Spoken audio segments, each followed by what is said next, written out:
In 2019, Black Belt Magazine profiled the amazing career of Tyler Weaver Jr.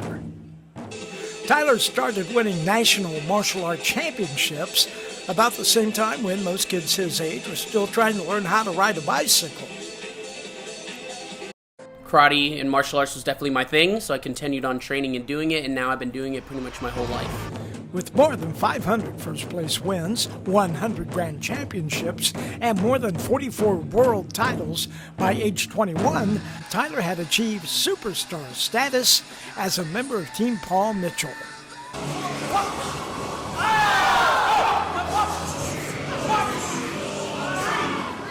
This is Hyper Camp 2019 in Huntington Beach, California. This is where we're here to basically teach martial artists and martial art athletes around the world. There's people from all over here. We got people from Mexico, Canada. We have some people from Australia here. They're here to learn new maneuvers, new combinations, flipping, acrobatics, weapons, everything like that. And we're here to teach them and give them a good experience. Yeah, the Weavers come to an event like this and they really bring not only just the energy, but the creative combinations and techniques. They have a whole unique style, so it's really cool. And also their kicks. You know, they put the different kicks and different tricks together, and they teach cool little sets to everybody. And so, you know, they're definitely a huge draw. One of the biggest reasons people come to the Hyper Camp is to train with Tyler and Riker, because they're just amazing instructors, amazing martial artists, and really, really creative. For years, Tyler had been keeping a secret from his fans, his family, and even Tyler himself, because he had no idea that with every jumping kick and all of those lightning fast punches, he was actually doing battle against an affliction that attacks 1 in 59 individuals in the United States every year.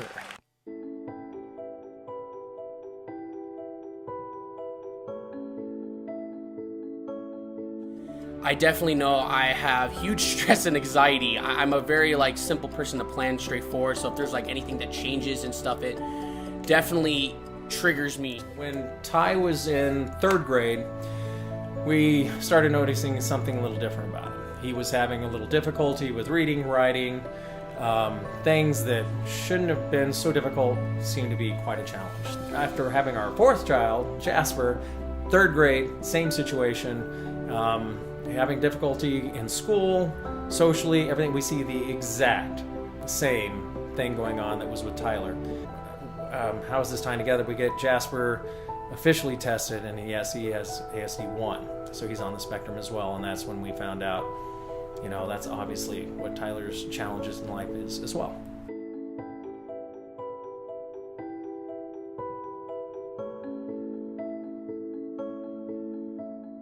These swings right here are for Jasper because they're specifically for autism, actually. Yep, and we have 2 here, one for Ginger and one for Jasper. Now, Ginger does not have autism. She does not. Ginger doesn't have autism, but you know, you want to make sure that both, we don't want her to be what's called the invisible child, because when one has autism, there's so much need for them that sometimes one of the child gets neglected. So we make sure that doesn't happen. And there they are now. So, yeah, that is cool, isn't it? When we found out that Jasper and Tyler were both affected and under the spectrum, it did change our life dramatically. We had 5 martial arts studios in the past 30 years here in Colorado. We sold them all, and basically we restructured our entire life just to take care of Tyler. Okay, he's 23, has a very difficult time holding down like a normal job because the autism affects him in a way that he doesn't sleep very well at all. So we're focusing everything we do so to help him get gainfully employed through something that we're probably going to create for him. He actually can make music really well, and he picks up on musical things incredibly quickly. So he's making music for people, mixing songs for them for competition, you know, because something he's used to. And he enjoys it, and he's really good at it, actually. But that's one of the things we're thinking that might eventually be one of his ways of making money and having a career. Riker is just an amazing human being. Man, he really cares about the family, about his brother.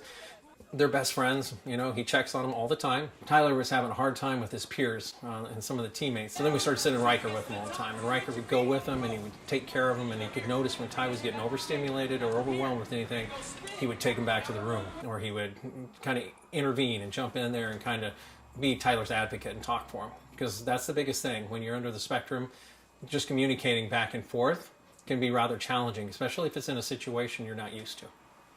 So definitely I think my mission is I want to be able to help people my age or even older, or pretty much anybody that also is on the spectrum. One of my goals, I guess, is I want to be kind of like a role model or a leader to help other individuals that are also on the spectrum and show them that they can get help. You're not alone on this. No, you're right. People understand people under the spectrum. They know what that means. I just hate that word. Every time I see it, I just know idiots around the world are just going to use it as a weapon against someone. So yeah, we did find out today in this meeting. Tyler, of course, was there, and we started talking about autism and how it affects people. He goes, "I hate that word," and he got really livid. Like he goes, "My mission in life is to change that word to neurodiversity, and no one will ever speak about autism again." So kids, they don't understand it. So if they could start learning that they are under the spectrum and like they are neurodiverse, that's just a cool word. Honestly, you hear neurodiversity, you're like, what is that? Yeah, try to put a negative spin on that. You can't put a negative spin on that. Sounds pretty powerful. It sounds it's like oh, this kid's neurodiverse.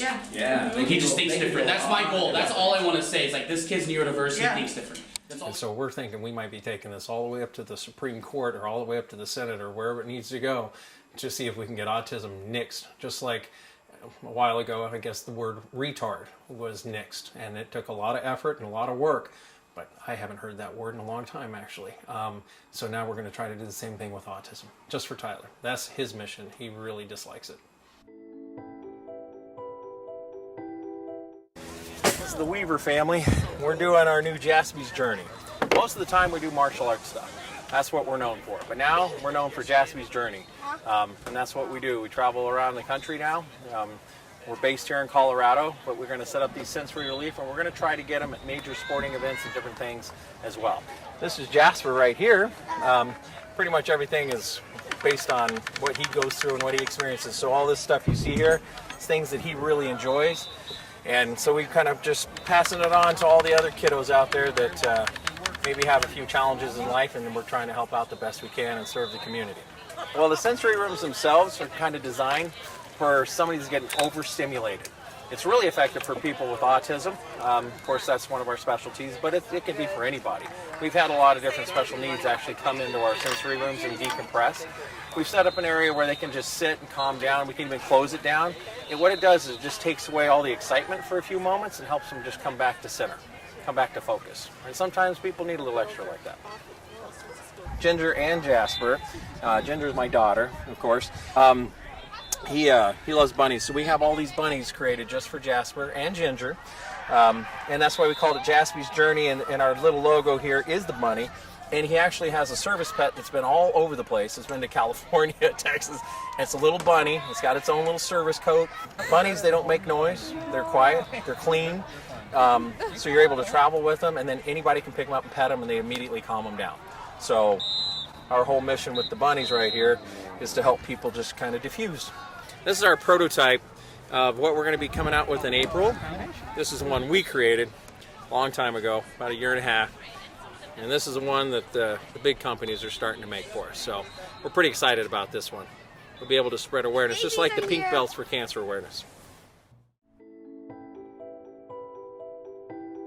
We feel that these pods, these sensory relief zones that we've created, are just as important as having a handicap parking spot, when you go shopping or whatnot, so that people that need just a little extra help in life, it's available for them.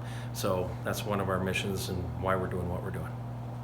Also, we're developing a program to where people can kind of be certified to be considered autism friendly and aware. Different studios are asking for that, so we're developing that right now. And we're just fine-tuning how to spread awareness. And so we're actually in with the community now. We're going to be hosting a community event where we're bringing all the vendors and people with special needs or disabilities will be able to come to our event and find all the help that they possibly could, want, and it'll be all in one spot. Okay, and so that's one of our missions now, is bringing everybody together so we can help as many people around the world.